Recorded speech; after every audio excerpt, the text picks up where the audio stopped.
My name is Michael Harrington, and people say I am a very sick man.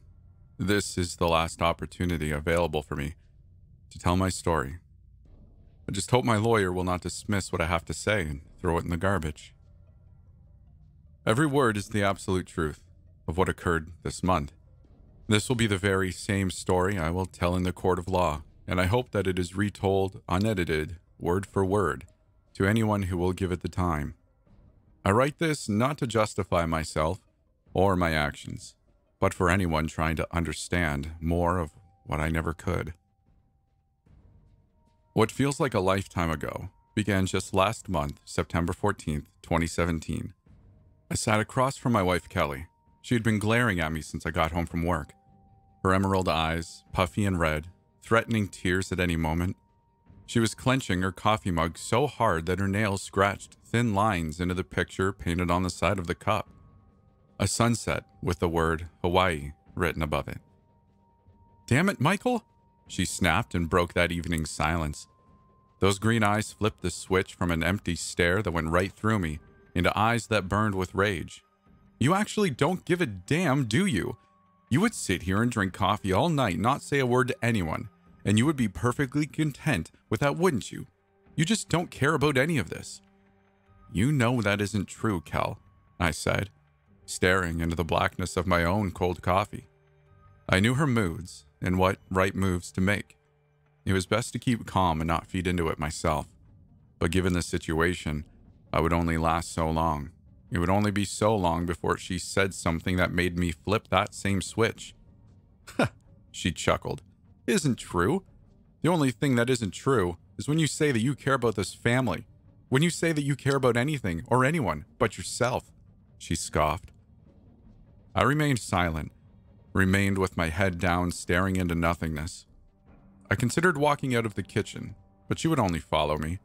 I knew my wife, and she would be unrelenting in her pursuit. She would keep pressing buttons until I broke or pressed some of hers myself. "You don't care about me.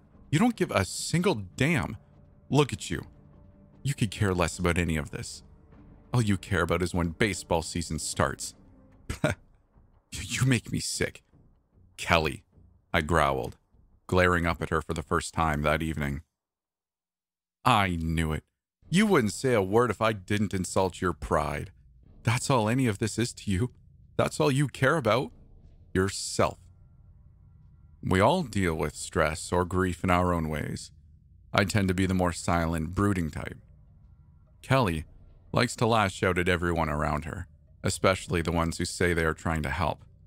However, no matter how hard I tried to keep my cool, my wife always seemed to bring me on that same level. "That's enough." I raised my voice. I wanted to keep calm, I truly did, but there is only so much stress a man can take. "You know that me and the police are doing everything we can." "Everything you can?" Kelly rose up from the table so fast that her chair slid back, screeching its protest on the hardwood flooring before it slammed into the island counter behind her. She jousted an accusing finger toward me. "If you were doing everything you could, don't you think you would be out there right now doing something? Doing anything?" Her finger dropped, and she shook her head like she had just caught me on the act of something disgusting. "You just want this to be done with. Then you can go back to sitting around and watching TV all night. How dare you say that? How dare you even think that? For God's sakes, Kelly, she is my daughter." I emphasized the last sentence, biting the syllables like an animal. "Your daughter?" Kelly reached for her coffee mug and threw a wild pitch at me. If she wanted to hit me, she definitely could have. Instead, the mug flew by me and crashed against the kitchen wall, just inches from my head. It showered me with black drops of coffee, glass debris, and the aroma was instant, pungent, and cold. I shot up out of my seat. "Since when is she your daughter, Mike? Since she never came home? You're so full of it. You never wanted a daughter. All you wanted were boys." She placed a hand over her chest, gripping at her blouse. Then tears finally began to roll down her cheeks. The beads of water left streaks from her eyes that kissed as they met the bottom of her chin. "Sarah is my daughter. She is my baby." Kelly whimpered the last two words, then fell back into her seat, burying her face into her hands as she started to sob. It isn't a competition, Kelly. I looked down at the floor, at my shoes and the specks of coffee that surrounded me. I love Sarah, just as much as you. You're only saying these things because you're angry. Angry? Kelly repeated into her hands. Her glare rose out of the cover. Her eyes were pinked with tears. If you care, then why do you never bring it up? Why am I the only one who is always upset? Why am I the one who hasn't been able to sleep and has cried every night for the past 3 months? Kelly, I still have to work. I still have to be able to function if I think about it all day. And what the hell difference does that make? What more do you want from me, Kelly? What more can I give you? Besides crying your eyes out and shoving the blame on me for every damn awful thing that has happened in your life, what are you doing that I'm not? What the hell else is there to do? I'm not giving up, Michael. Her bottom lip began to quiver.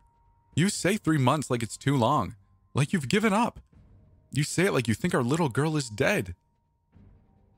Looking back at it now, I am ashamed. Kelly was right. I had given up on the system. It had been so long since we saw Sarah. It just seemed impossible to think that we would ever hear a word of good news in our lives again. Kelly did refer to Sarah as our little girl, and I wanted to be happy for that. It was the first time she had called Sarah ours. The first time she groped me and her together in these passing months. I couldn't be happy about it, because Kelly was right. I had given up. I would do anything to bring her home, Kelly. I couldn't meet her eyes, or even check if she was staring at me. My eyes would only look down at the floor. They started stinging with fresh tears of my own. When I did finally look up at Kelly, she had adopted her earlier state. The empty glare that just seemed to have gone on for miles. I think I prefer the anger and tears to this emptiness. At least then I knew she felt something. We both did. Without another word, I knew why she had hidden her rage so suddenly. I turned around. Sure enough, Junior stood in the kitchen doorway. He was almost 16 now and taller than me. He still had his baseball gear bag slung over his shoulder and cap on his head. I knew he couldn't have been home for long, but it was obvious he had overheard some of the fighting. His eyes were staring at the wall with the coffee stain. Hopefully, he hadn't heard too much. Hey, Mom, Dad, he said. His voice had gotten so deep. It was hard to imagine that he was so small not even that long ago. Only 8 years ago, he was the same age as Sarah. Hello, Kelly said, and I watched her force a smile that tore at my heart. Are you hungry? I can make you a snack. No, thanks. I can wait until dinner. His eyes were still locked onto the stain on the wall, and I didn't blame him. His mother looked as if she was going to cry again at any moment. No son wants to see that. There was a brief silence, and I cleared my throat. So, how was school? I can see you finally made it back to baseball practice. No problems with the coach or anything? No. Coach said it was good to have me back, and if I needed more time, that the team wasn't going anywhere. He looked away from the coffee and broken glass. Actually, baseball practice was great. It was like an escape for everything for a couple hours. I didn't think about anything, what I wanted to say is, maybe this weekend or soon, me, you, and Mom would go to the batting cages or something. It felt good to blow off some steam. That sounds like a pretty healthy suggestion. Let's wait until the weekend and see how your mother feels. And the phone rang. All of our eyes shot to the telephone. For the past 3 months, every time the phone rang, it seemed like there was a tear in time. The phone rang again. It was like a sort of ambiguity that loomed over all of us. It could be anyone on the other line, a relative, a telemarketer, or it could be the detective with the news about Sarah. It rang a third time. But whenever that phone is answered, that all leaves and we forget what exactly we were hoping for in the first place. Maybe someone to tell me they found my daughter and she is alive. Phone rang again. Or maybe that they found her and she is dead. Answer it, Michael, Kelly said in a whisper that I barely even heard. The trance was broken and I reached out for the receiver. Hello? Faster, Michael. Please, drive faster. Kelly spoke into the sleeve of her sweater, her eyes never moving from the freeway. I glanced over to her and checked the speedometer. We were already flying at 75 miles per hour, but I did what any good husband would and pressed the pedal down, ramping up the family focus another 10 miles per hour. All three of us sat in silence for more than an hour. Even Junior, who would normally be glued to his smartphone or at least listening to music on even the shortest of car rides, sat unmoving in the back seat. I had a feeling he was thinking the same thing as me. Kelly as well. It didn't make any sense in the best possible way, but I had never been so happy to be wrong and so ashamed that I had given up in my entire life. After 3 months of searching for Sarah, they had finally found my little girl, and she was alive. After the first hour, it took us close to a second to reach our destination, a remote and secluded shack in the middle of the Badlands of the Mojave, California. On first glance, that metal building sent a chill down my spine.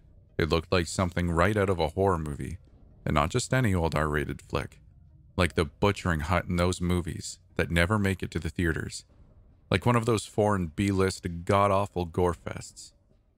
That's when the pit began to grow in my stomach. Surrounding the rusty shack was what must have been over a dozen police cars. They made me feel both safe and concerned.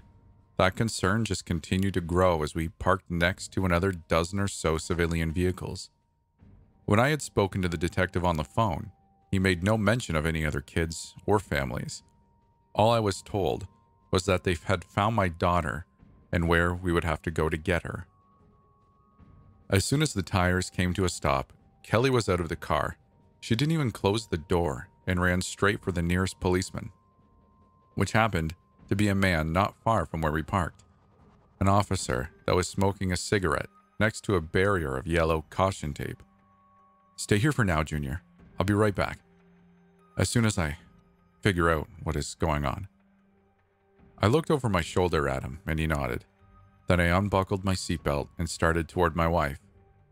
As I walked toward Kelly, my eyes began to wander around at the other cars, the families that they belonged to, husbands and wives, the occasional adolescent, young men and women around Junior's age. Most of the family's eyes appeared red, as if they were currently or had been recently crying. There was another expression, some of them wore, that I had recently become acquainted with myself. That same desolate and empty stare my wife had worn just earlier that day. The stare of a parent that lost their child. I began to understand that these other families were here for the same reason as me. There were so many of them, these families. But I did not see a child, not a single one that it was even close to Sarah's age. I hurried to be at my wife's side. By the time I reached Kelly, the officer she had spoken to had already gone off to talk with the other policeman. Kelly didn't say a word as I approached. She was bouncing on her heels and chewing her fingernails, her green eyes following every move the cop made. I put a hand onto Kelly's shoulder. It rested there for a moment before she placed her own on top. It was perhaps the simplest gesture a man could make to calm his wife's nerves, but it meant the world to me. After everything that had happened, it finally felt like we were together again. The weight was almost too unbearable, and the pit only grew at the bottom of my stomach. I wanted to throw up, and I wanted to faint. The surrounding eyes did nothing to help my anxiety. 20, 30, or 40 men and women, all crowding along the caution tape, or posted by their vehicles in the makeshift dirt parking lot. Their states were so loud, some with their mouths open and looking deep and empty, like the ocean, like the living dead. The tension was building, and for a moment I almost wanted to turn and yell at them, tell them to shut up. They were staring too loud. Seconds only inched by and the anxiety grew tenfold. I was close to retreating back to the car. I would tell Kelly I had to check on Junior, partially because of the anxiety and partially because of our audience. But then the police officer emerged out of a cruiser. In his arms was a daughter-sized bundle of blankets. Kelly's grip tensed on my hand to the point of pain. Even at this distance, I felt as if I could see my daughter's small face popping out of the blankets. Kelly ducked under the yellow tape and ran straight to the police officer. I was not far behind. The officer held out the bundle, and Kelly snatched it out of his arms, her fingers running through what appeared to be filthy red and brown hair. Then, I was close enough to see my daughter's face. "I'm so sorry this happened to you," Kelly repeated, and squeezed Sarah so tight she made a whimpering sound. Then Kelly sat our daughter down so we could take a look at her. Sarah was still wearing the same Five Nights at Freddy's t-shirt that she had worn to school the day she went missing, along with the same pair of blue jeans. Both were now stained so bad and covered in various gunks that you would only be able to tell if you picked those clothes out for her that very morning. Her hair had grown down to her waist, and she was at least a couple inches taller. In these 3 months she had missed her 8th birthday, but it seemed so much longer, like so much more had been missing or was taken away. Sarah looked at us both blankly, wordless and maybe cold, as if she were trying to figure out who we were. That thought scared me more than anything. We still had no idea what had happened to her. Maybe she really didn't recognize her own family? Sarah craned her neck and reached her small hands up at me. "Daddy," was all she said, and the only thing I needed to hear. I scooped her into my arms and held on to her like I was never going to let go again. Tears fell from my eyes and into her thick, gunk-caked hair. She smelled like copper and urine. Regardless, it was the best thing I smelt in a long time. Whatever had happened to her, she had come home to us. I cannot remember ever being that happy in my life. I was happier than when Sarah and Junior were first born. Even more so than the day Kelly wore her long white gown that she had hated so much and said the words, "I do." To me, there was no contest. This was the happiest day of my life. I reluctantly sat my daughter back down on her own 2 feet so that me and Kelly could both inspect this miracle. Sarah didn't seem to be hurt in any way. It looked as if a long bath and change of clothes would transform her into the same girl that was taken from us. Then I noticed a peculiar streak of grime down the middle of her shirt. It started from the shirt's collar and stretched all the way down to her jeans. It appeared crusty and brown, and I knew immediately that it was blood. Although worried, I could tell that Sarah was not hurt. But if it was not Sarah's, then whose? The pit in my stomach reappeared and began to grow once more. I wanted nothing more than to pack my family up and drive home. Never to look back on this day, but I couldn't. I needed to know what had happened in this terrible place, what had happened to my daughter. "Sarah, sweetheart, you should go back to the car with your mother. Your brother is waiting over there, and he is worried sick about you." I looked at Kelly. I couldn't remember the last time she had smiled so big, and that alone calmed my nerves. She took Sarah's hand in her own and looked at me. "I'm going to speak with the detective for a bit." I cleared my throat. There was a quick flash of concern across Kelly's face. No doubt she had been worried about the same things as me and wanted to know just as bad, or even more. The concern dissipated as quickly as it had appeared. Then Kelly turned and led Sarah back to the car. It was a strange feeling watching them walk away, like I didn't want to take my eyes off of Sarah, ever again. I knew that Kelly would protect her better than I ever could, or at least as passionately. Yet as they grew smaller in the distance, I still couldn't help but worry. As I watched them, I again noticed the other families, the puffy-eyed, open-mouthed, empty stares. I knew I shouldn't stare back. I had no idea what they could have been going through, what they could have been here for. Then I began to really look at the families. Before, it was just a glance, but really looking to them. There were so many. What could have been 100 or more people? They were not staring at me either. Perhaps I would have felt more comfortable if they had been. No, they all watched my daughter with starving eyes, like a pack of wild dogs. Wanted to shield her from the stars, cover her back up in that blanket, and run as far away as I could from that place. Then it dawned on me, a moment of subtle clarity. These were all families, just like my own, exactly like my own. The only difference was Sarah. Out of all the families, she was the only child amongst any of us. I had to know what happened here, what happened at this location these past 3 months, what happened to my daughter. The officer who had brought Sarah back to us still stood on the other side of the yellow tape. The man's hands were in his jacket pockets, and he looked at me with tired eyes. Tired or hungry? Hungry like the other lookers who still stared at my daughter? Yet this man's hunger was aimed right at me, a starving stare that asked, why her? Michael, I presume? The officer said and pulled a pack of cigarettes from his coat pocket, his eyes never leaving my own. Yes. How did you know? We spoke on the phone. The officer took a step forward and extended a hand. Detective Lawrence. Oh, of course. I dusted my hand off my pants, even though it was perfectly clean, and accepted the handshake. Thank you for everything you've done for us, Detective. I shook his hand and my excitement seemed to irritate him slightly. He grit his teeth down on the unlit cigarette. I suppose it made sense. It may have been the happiest day of my life, but judging by the scene, it could have easily been the worst night of the detectives. It's a pleasure, Michael, but understand this is still a crime scene, so I'm going to have to ask you to stand back. An officer's already talking to your wife, so you should be able to leave soon. I completely understand, but I have to ask a few questions first. While I have you here, I looked toward the massive, rusty monolith, the building that had confined my daughter for 96 days. It seemed supernatural, almost like the thing oozed a kind of misery that was absorbed by everyone who looked even close to its general direction. I cleared my throat.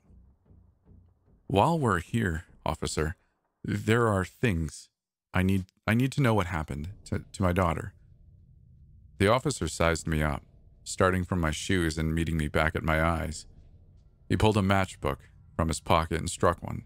Bringing the flame up to the cigarette, he took in a deep inhale. We already checked, he said, exhaling smoke. There are no signs of rape or any other sexual abuse on your daughter. Detective Lawrence said it so nonchalant. I imagined he would order his lunch with the same tone of voice. Despite that, I was glad he was the one who had brought it up. No father should have to ask that kind of question. I couldn't imagine what I would have done if he had said anything other than what he had. That is a massive relief, Detective. You have no idea. But that only raises more questions. I licked my lips. They were dry, and I couldn't remember the last time I had a glass of water. What happened here? What happened to my daughter? Detective Lawrence looked at me with sunken-in eyes. I guess I really began to understand how tired he was. It wasn't a sort of physical fatigue, but the entire night, the crime scene, everything, just seemed to snatch away the light from his eyes. The eyes of a dementia patient, or an empty void. Can't you just be happy that your daughter is safe? For tonight, at least? There's no reason to go through all of this right away. Do you have children, Detective? Detective Lawrence appeared to be a younger man, late 20s or early 30s, and appearing even older, still wearing a clean-cut beard. He answered by nodding his head, this time not meeting my eyes. Then I need you to understand. I spoke through my clenched teeth. I need to see what this sick prick did to my daughter. The detective's tired eyes once again met my own. I'm not supposed to, but all I can show you is some photos, and I promise you that your life will be a lot better if you refuse my offer. Turn around and go back to your family. The way he said it was so honest and somber that I wanted nothing more than to hear his warning and kindly accept his suggestion. That being said, there was just no way I could. When a man has a child, that child becomes his life, his responsibility. No matter how badly I wanted to go home and forget any of this ever happened, I couldn't. It was my duty to understand and reason with whatever my daughter has been through, so she does not have to. Not yet, at least. I don't have a choice. I need to know. The officer took his cigarette in his hand and flicked it away, all while shaking his head. Follow me. As we dove deeper into the Mojave crime scene, I began to notice all the police around it. It must have been every on-duty officer in the country, maybe some off-duties as well. It seemed just as many noticed me, but paid little attention. Just a quick glance in my direction, and that was it. I did find it a little strange that every last officer I saw had a lit cigarette in his mouth, even the women. It's for the smell, Detective Lawrence commented, as if he were reading my mind. Most of them don't even smoke. Hell, most of them don't regularly do field work either.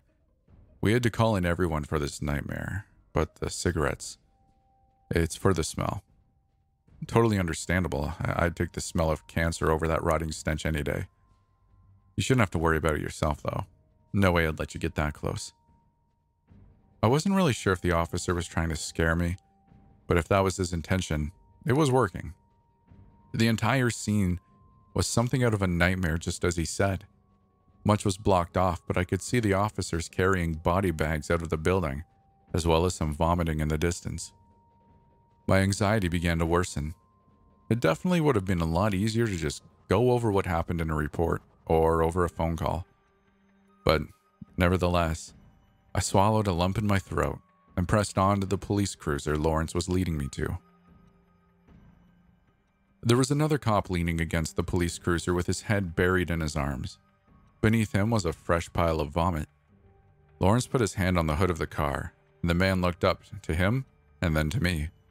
His eyes were striped with tears as he glanced over at Lawrence. "Sorry, Detective. I just... Don't worry about it," Lawrence said while waving the man away. The officer nodded to me and put a cigarette in his mouth as he walked away. "Hop in," the detective said and fell into the driver's seat. I took in a deep breath. It was the last chance I would have to turn around and walk away. I looked at the metal building and exhaled. "Second thoughts?" Lawrence asked from inside the car. He had pulled a laptop off the dashboard and was typing away. I opened the door and took the seat next to him, folding my sweating hands into my lap. Normally, none of this would be possible, and someone else entirely would have to go over this with you. That's what's going to happen with the other families out there. But I have to make an exception for you, on the count that your daughter is alive, and I can get away with showing you some information, only because I was already working the missing persons case on Sarah. That, and nobody is going to ask about this crap anyway. "You said, because my daughter was alive." I cleared my throat with a cough. "So that means that all the other families out there, they all had missing children?" "Last chance to change your mind, Michael, before you get to see things no parent should ever have to see," Detective Lawrence said with his eyes glued to his laptop screen. I said nothing. My heart was thumping in my chest, and I looked over to the detective. He nodded and turned the laptop screen to face me. On the screen was a large rusty cage. Inside the cage was a twin-sized mattress, filthy with stains, yellow and brown. Feces and old dried blood covered the floors. On one side of the cage was a fresh pool of deep dark blood. How? The kids were kept in these all the time? The detective pulled the laptop away and shook his head, pressing his tongue against his cheek. "No, this was the cage where your daughter was kept. Out of respect for the other families and the other children, I'm only going to show you what you asked of me and whatever I can that has to do with your daughter." I don't understand. So he had these cages for all the kids then? No, he only had a cage.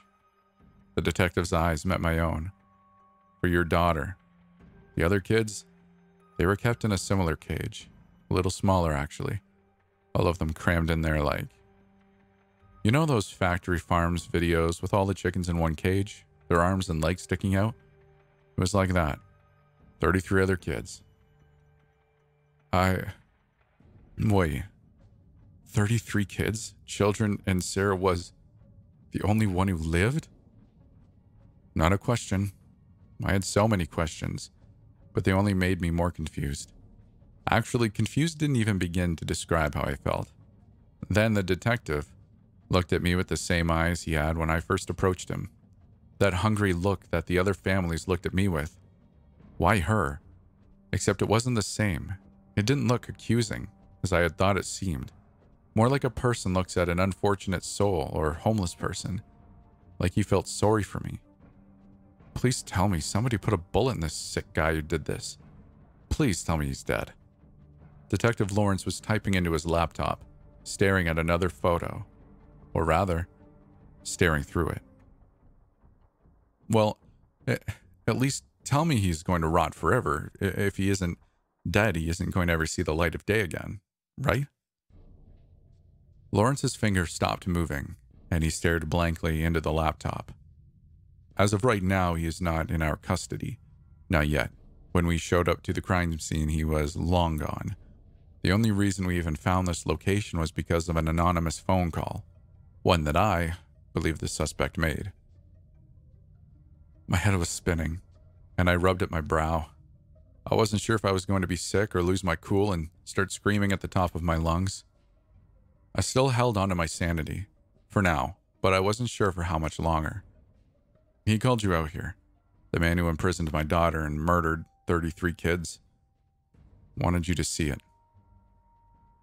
The detective remained silent. Why? Lawrence tapped his fingers on his laptop, ran a hand through his hair, and let out a long sigh. I don't know. If I had to guess, he wanted us to see this. He wanted people to see what he did here. Why now? After all this time, why would he just stop and leave? Why would he leave Sarah? Detective Lawrence rubbed his brow, with his thumb and forefinger as if to soothe a headache. You know, it really isn't fair that I have to be the one to tell you this. Like I said earlier, I have kids too. When we first entered that warehouse, it was so bad. At least a dozen kids, all hung up from hooks on a wall, cut open and gutted like animals, stripped them for their meat. He didn't feed any, just shoved them all into that cage. So many kids. Lawrence wasn't looking at me or the laptop, but through the windshield, at nothing at all. That doesn't make any sense. You said he didn't feed any of the kids, but Sarah seems healthy enough. She's actually bigger than I remember. No way she could grow like that without eating. Detective Lawrence's gaze had failed to notice me. He continued to stare at nothing at all and mumbled to himself. Kids butchered, the officer said. Butchered like livestock. Hearts, tongues, eyes. A sick guy. Then fed to. Lawrence paused and seemed to notice me again, breaking himself from his trance. Fed to what? I said in a low whisper, too scared that the detective would answer. I thought about the stain that ran down the middle of Sarah's shirt. Dried blood, relatively fresh. Then there was the blood in the cage she had been kept in. He fed my daughter? I stopped myself and threw open the police cruiser door, letting loose all the bile my empty stomach could produce. We're doing whatever we can to find him. He asked to still be in the county, but you need to get your little girl to therapy as soon as possible. If there's any good left in this world, maybe she could have a normal life. My stomach turned as I stared down at the sickness I had left in the dirt below me. You're lying. I knew it wasn't a lie.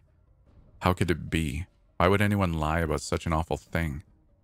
It was already the worst living nightmare that could happen, but still it couldn't be true. I couldn't let it be. I sat up suddenly and snatched the laptop away from the detective. He made little effort to stop me. Perhaps he didn't want to fight over the computer and risk damaging it. Or maybe he had just stopped caring altogether. Michael, I wouldn't if I were you, was all he said. But it was too late. I scrolled through the photos. The cage was first, then another cage. This one smaller and with rusted bars. Dried blood covered every inch. Then there were the hooks. Children with arms like pencils stuck on hooks dangling without skin. Meat stripped from their little bodies. Flies buzzing around them. Then there was the last picture I saw. Children don't know any better.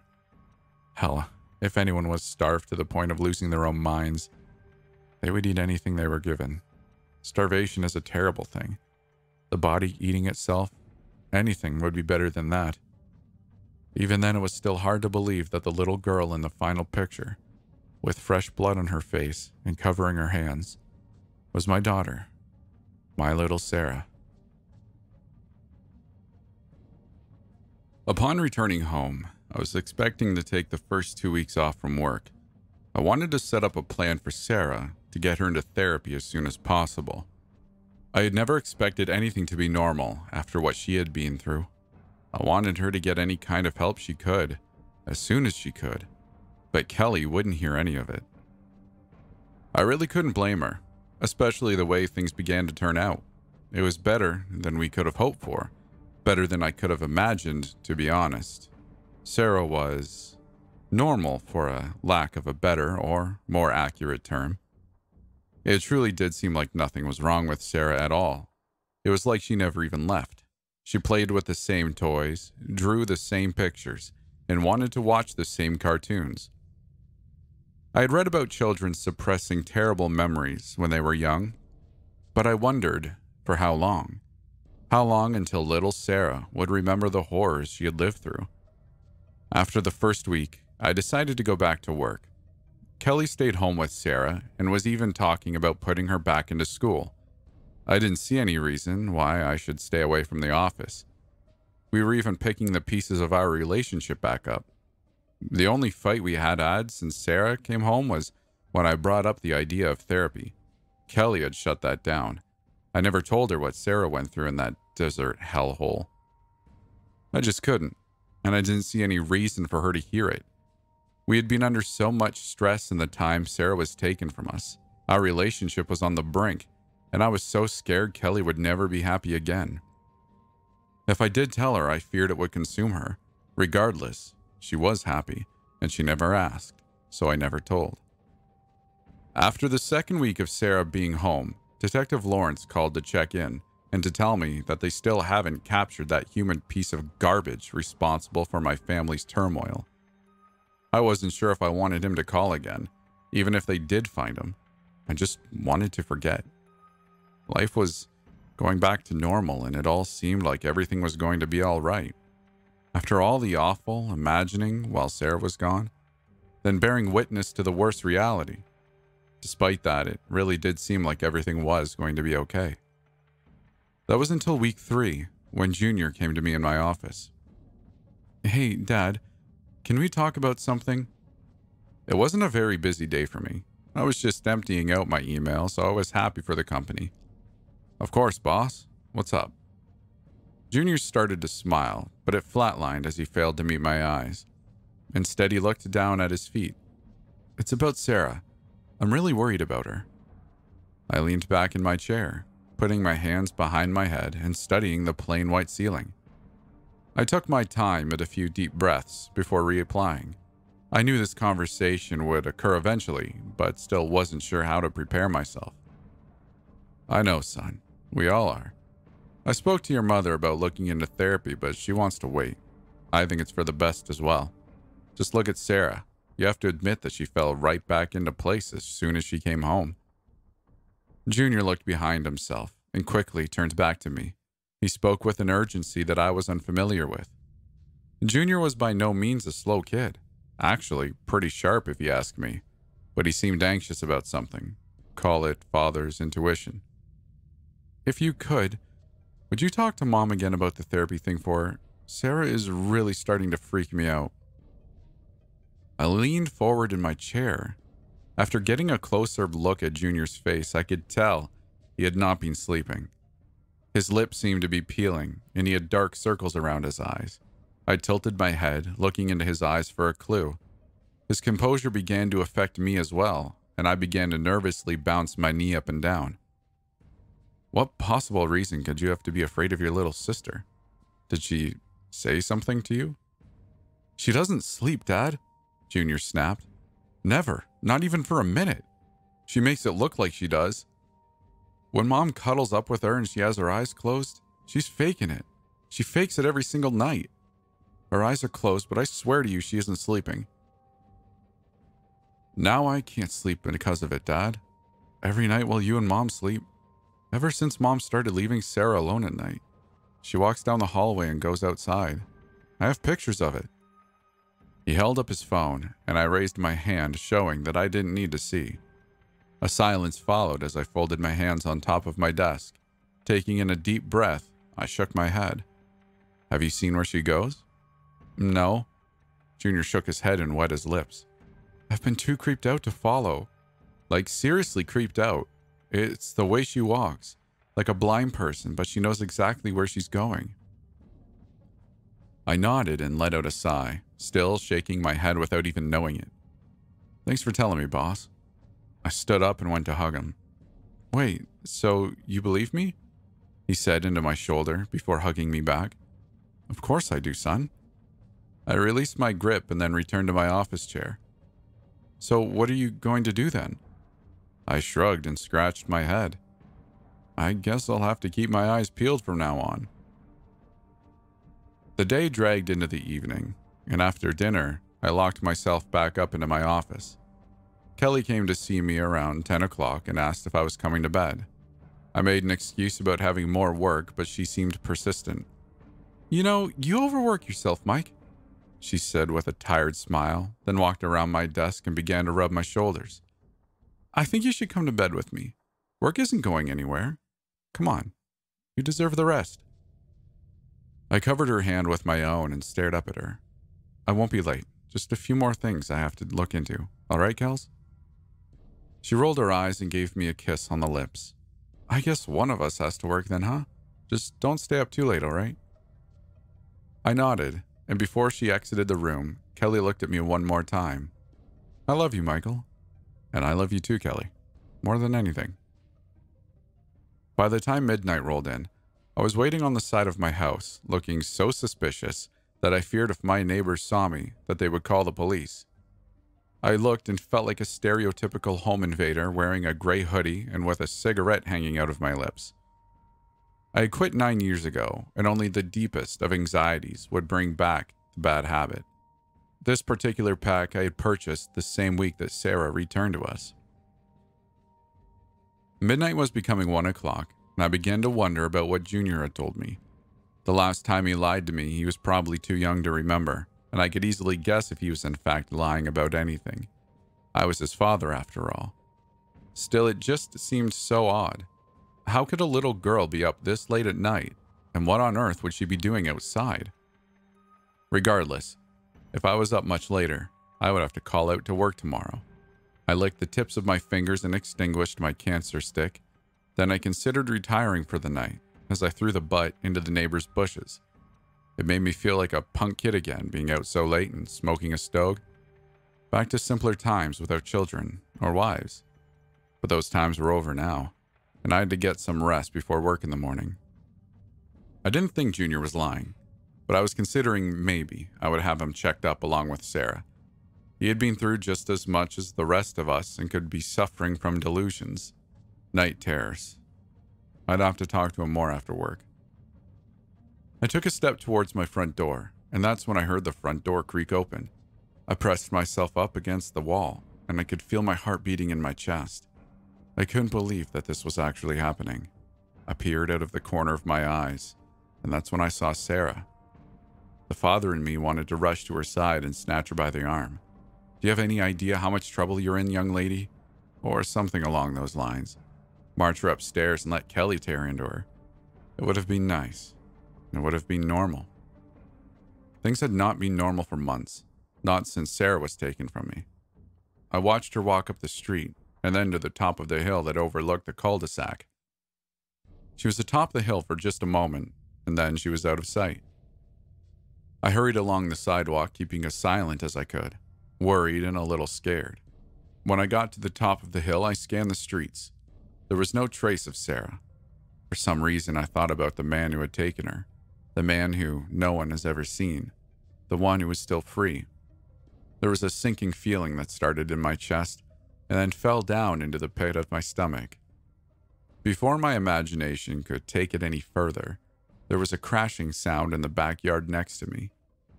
My heart skipped a beat and I rolled my eyes. Terrified of a cat or raccoon knocking over a trash can, I began to wonder if I was the one who needed therapy. I held my chest and shook my head as I heard the animal hissing, confirming my suspicion. The neighborhood was becoming lousy with these strays. Then the cat started going nuts, hissing and spitting, accompanied by the most guttural cat noises that I couldn't begin to describe, like nothing I've ever heard. Then in an instant, not half a second later, there was a total silence. No sounds from another animal or anything else. Just total and absolute silence. That silence froze me. It wasn't like when I heard the cat knock over the trash cans and I jumped.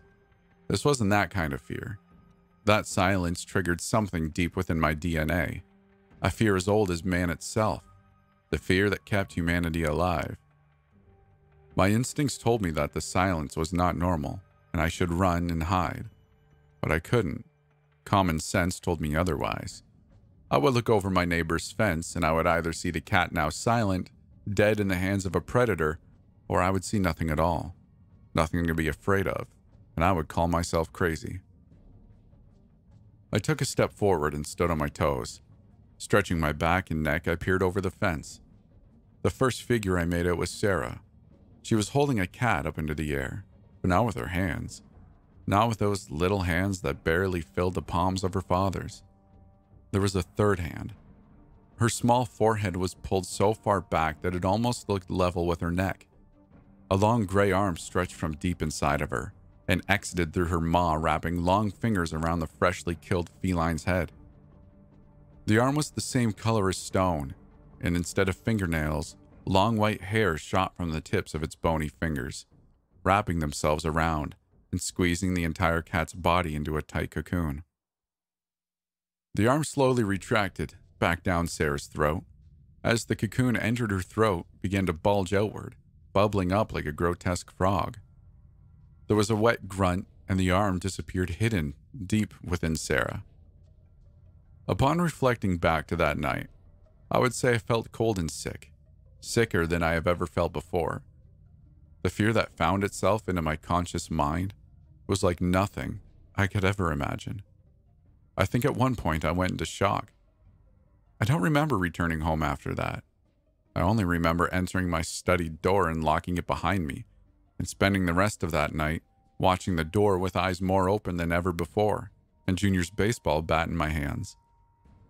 All I wanted was to wake my family and run away. After what I saw that night, it was only the logical explanation. But Kelly would never follow me. How could she leave our little girl behind? I just don't get it, Michael. There's nothing wrong at all. Why can't you just let us be happy? Why do you want to change everything? Kelly was cleaning the countertops in the kitchen when I approached her. Now she had her hands on her hips and a tired look about her. You know I only care about our family. I'm just worried, Kels. Sarah's been through so much. I'm just suggesting that she go in for a routine checkup. Even if nothing happened, she is due for a checkup. And I think we should also consider a psychiatric evaluation while we are at it. She looked at me for a moment until she rolled her eyes and took a step closer. All right, Michael, Kelly said with a small smile growing at the corner of her lip. She walked up to me and kissed me on my lips. Only because I can see that you're actually worried. Whatever helps your mind rest. I stared into her beautiful green eyes. I've looked into them so many times that I knew exactly where to look for the specks of gold within the emerald that was her iris. Then Kelly walked away and down the hall towards Sarah's room, and the pleasant memory and feeling of my wife's soft lips on mine both disappeared. All I could think of was that long gray hand that stretched out of Sarah's throat. It couldn't have been real, but I knew it was. There was no explanation. I needed my family to be as far away from Sarah as possible. My mind was made up. After dinner tonight, I'll take her to as many doctors as I can. Surely one of them will find an answer, or at the very least a reason to keep her. Keep her away from us. Junior was a little late home from baseball practice that evening, but when he was home, the first thing he did was rush up to me, dropping his baseball gear bag on the kitchen floor as he hopped in the seat to my side. Is that really where that belongs? I asked him with a raised eyebrow. What? I'll take care of it in a second. I didn't see you this morning. I was worried until Mom said you were sleeping in the office. You saw her, didn't you? Tell me you did. I had been cleaning the stovetop, but I stopped in that moment. Turning away from Junior, I pulled in a long and cold breath. Yeah, I saw her. You said you never followed her, right? No way. I tried to, but couldn't. I was just way too freaked out. That's why I came to you. So what does she do? Where does she go? I walked to the coffee pot and poured myself a cup. Looking into the dark black liquid, I saw my reflection. Sarah is really sick. What does she have? I have no idea. Parasites, maybe? If I had to guess, something like that. I haven't told your mother yet. I don't know how. But tonight after dinner, I'll be taking her to the hospital and they're going to have to sort this out. I just doubt they have ever seen anything like this. Just try to avoid her until then. It should be fine. I mean, it has been up until now. I turned away from the counter and approached my son. Putting my hand on his shoulder, I smiled. You did the right thing coming to me with this. Thank you for that. Thank you for believing me. I'm your dad. I believe you no matter what you told me. Hey, do me a favor and pull dinner out of the oven in about 10 minutes, all right? I'll go grab Mom and your sister. I started towards the hallway, and about halfway down I shouted, Kels, dinner's about done. Come on, ladies. When I approached and knocked on Sarah's door, I spoke up again. Hello? Where are my two favorite girls? When there was no response, I assumed the two had been napping, a habit they had picked up together in the few weeks Sarah had been home. Kelly really couldn't take her eyes off of Sarah. Not for long. I considered that a good thing. I really did now after bearing witness to what I had. I opened the door. It's so strange when we see actors in a horror movie see something awful, and they either freeze up, scream at the top of their lungs, or run away. I only see those reactions applicable in certain situations, like, say, a bear chasing you in the woods. But even then, true fear, true terror, is nothing like that at all, especially when you add pain into the equation, like a loved one being hurt right in front of you. When a bear chases a person in the woods, it's a primal fear. If you have a weapon, you fight. If you don't, you run, and those are your only options.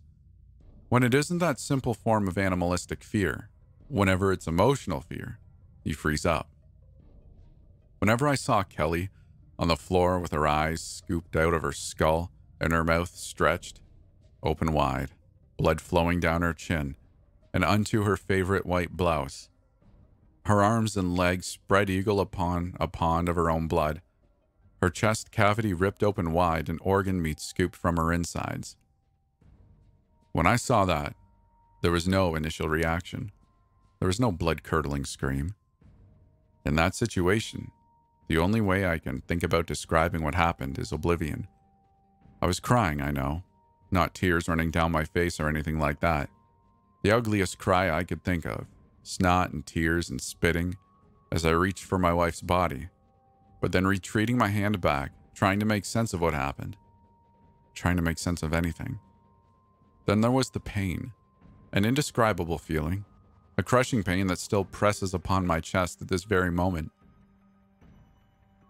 I've done my best, but nothing could ever begin to describe the horror that I felt that night, looking upon my mutilated wife and the creature that hovered over her, and I will not describe anymore. The monstrosity that wore my daughter, like a snail wears its shell. The gray devil spilled out of Sarah's mouth and dragged her behind like a knot on the end of its rope. Slender, gray torso, the same color as yesterday eve. It suckled upon its greasy, blood-stained fingers, looking up at me with white, colorless eyes. The thing pulled its fingers from its mouth and let out a high-pitched scream, a scream that did not belong to this demon, but sounded more like my 8-year-old daughter throwing a fit. The shriek broke me from my stupor just in time. The creature advanced toward me with appendages that looked like dirty pieces of thick rope. Sarah's body slithered snake-like, trailing behind the devil like a tail. "Junior!" I yelled as I turned on my heels and began to run down the hallway. I did not make it even halfway before I felt it tug at my ankle. I fell to the ground hard and fast. The force knocked the wind from my lungs. I rolled onto my back and saw the horror close up now. White hairs shot from its fingertips and wrapped themselves around my legs, cutting through the jeans and meat of my leg like razor wire. I cried out and the creature reached its free hand forward, moving it toward my throat. The thin white hairs thrashed like eels from the tips of its fingers. The creature looked up, and a second later there was a metal flash as Junior's baseball bat soared through the air and made contact with the creature's face. There was enough force to rip the creature off of me and send it on its back. Before the creature had hit the ground, Michael Jr. already had the bat raised up to the sky and brought it down on the fiend's skull. Every time Junior brought the bat down on the thing, it made a grunting sound that sounded like my 8-year-old girl, and every time it tugged at my heart. But Junior was not fooled. He kept beating into the thing until it turned into a gray gel and liquefied into the carpet. The only thing that remained of this fiend was Sarah's body. Laying face down in the hallway, her head was still stretched back, so both her bottom and front teeth were against the carpet. I felt like I was going to be the worst kind of sick. I couldn't tell you how much time had passed, or when I got on my feet. Junior had moved to my side, and we both stared down at Sarah's distorted body, wordlessly. After a bit of time, I was tempted to offer Junior a drink of stashed whiskey, but he was the one who broke the silence. "Where's Mom?" His eyes were still locked on Sarah's body laying in the hallway, the gray slime that dried on the carpet. By the way he asked the question, I knew he had guessed what happened. The wound in my heart was still too fresh. I thought about Kelly's body in the room down the hall, and I nearly shut down. All I could do was shake my head. Junior finally looked over to me, then looked back down as I confirmed his suspicions. "God," Junior said, and buried his palms into his hands. "This is so messed up. Just so messed up. What the hell even is this? What do we do, Dad?" "We have to call the police," I coughed. "Tell them what happened. But I don't think they'll believe any of this." "We will tell them everything that happened." Junior threw an open hand towards Sarah. "They will see this everywhere. I mean, it's still leaking out of Sarah. Scientists will test it and find that it's whatever the hell that thing is. Whatever the hell this is. What the hell is this?" I still felt the shock, but Junior was making sense to me. I felt like I was going to shut down, but he was the one who saved me. He was the one who was still keeping his cool, thinking on his feet. "You're right. That's all we can do then, and hope. Hope for the best." Suddenly, a loud beeping came from the kitchen, the fire alarm. I looked at Junior and assumed he never took the dinner out of the oven. "The police will be coming even sooner if the house catches on fire. Come on," I said, then made my way out of the hallway. I grabbed a pair of oven mitts and pulled the burnt lasagna from the oven, the alarm still beeping above my head.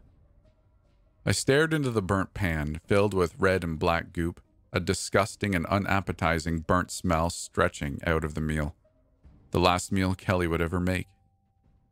The image of the monster that had come out of Sarah continuously flashed inside my head. My family, I had lost all of them, except for my son. At least I had him. I turned to see if he had followed me out of the kitchen, but he was not there. "Junior?" I shouted, and there was no response. I began to run. I ran into the hallway and seized up. If there was a God out there, I don't want his sympathy. I don't want there to be a God, not after what he has put me through. When I turned down the hallway, it was too late. Junior was already on the floor, and blood poured from the massive wound on his neck. His lifeless eyes looked up at the ceiling, up at nothing. Sarah was on all fours next to him, her jaw unhinged. She swung the top of her head upwards, so her mouth was open at nearly a 120-degree angle, and then she dropped it down on Junior's neck once more, severing his head from his shoulders. It rolled lifelessly on the floor and stopped whenever Junior's dead eyes were upon me. Those emerald green eyes, same as his mother, the ones where I could pick the specks of gold out from the green of the iris. Sarah, or the demon she had become, was so focused on her meal, she didn't notice me picking up Junior's baseball bat off the floor. I've described my wife and my son's deaths. I will not describe the scenario where I smashed my own daughter, or whatever she was now. There's no way I could tell you how that feels. Bringing a bat down on the one you swore you would protect, the one who has everything to me. A father is supposed to do everything in his power to protect his children. I won't describe the sound. I cannot describe the feelings. She's gone now. After breaking her skull open, I put her in the oven. I will not describe her screams to you, but scream she did. I still hear it at this very moment. There is nothing left. And I will be tried for the murder of my entire family. I don't care about proving my innocence. I have no reason to care anymore. The only reason I write any of this is to warn people. I have no knowledge of what the person who did this to my family looks like. But if I can warn anyone about this, then maybe they can find out why it is he had done this. This brings the Michael Harrington account to a close. He had written another page, perhaps two, but destroyed both and refuses to speak any more on the subject. The entire reason he would ever share this account was when I spoke with him about the man who took Sarah, the one who has never been caught. But children are still going missing. I don't know if Michael can be trusted by his word. When I spoke with him, he was definitely not the same anymore. But one thing that remains fact is what happened in that steel complex found in Mojave, California, and what continues to happen on this very day. Children are still going missing everywhere.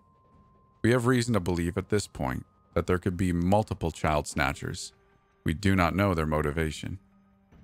But stay vigilant and contact the authorities immediately if you see anyone fitting the description. The only clue we have as to the appearance of the child snatcher or child snatchers is a clue given to us by Mr. Harrington. He left this part out of the story, but has given me permission to share it with the public in hopes of bringing this individual or individuals to justice. At one point, Sarah referred to her captor as the Gray Man. Once again, if you have any information or see anyone who could resemble the Gray Man, please contact the proper authorities.